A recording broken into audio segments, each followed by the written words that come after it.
Alam mo ba na hindi lang sa relationship ng magjowa may green flags at red flags. Meron din sa relationship ng financial advisor at ng client niya. Whenever people ask about insurance, ang laging tanong is, anong best company or alin yung top 1? And gets ko naman, syempre you want a company na stable and sure na mabibigay yung mga benefits mo. Pero, here's the tea, na hindi masyadong pinag-uusapan.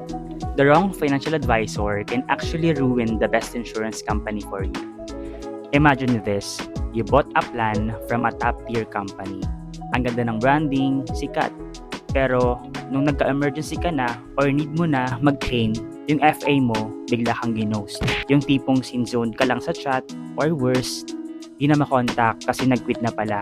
Sakit nun, parang iniwan ka ng jowa mo sa ere.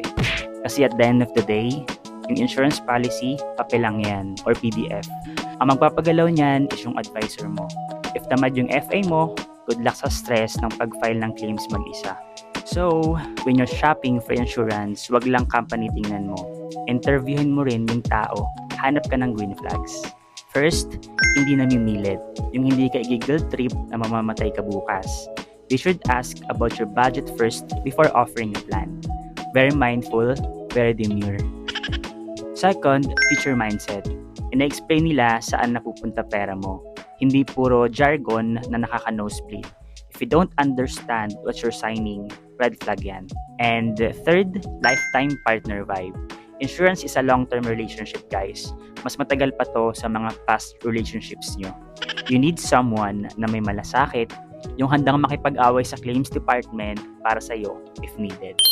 And real talk lang ha, I've seen so many people cancel their policies not because pangit yung insurance, but because pangit yung service ng agent nila. Sayang yung pera, sayang din yung time. You deserve peace of mind, not stress. You need a partner sa financial journey mo, hindi lang someone na habol is quota or commission. So, ayun lang, choose your FA wisely, yung vibes kayo at komportable ka. If you have questions or looking ka for someone na hindi ka i-ghost, slide into my DMs. Usap tayo. No pressure, promise. Tulungan kita. Ingat!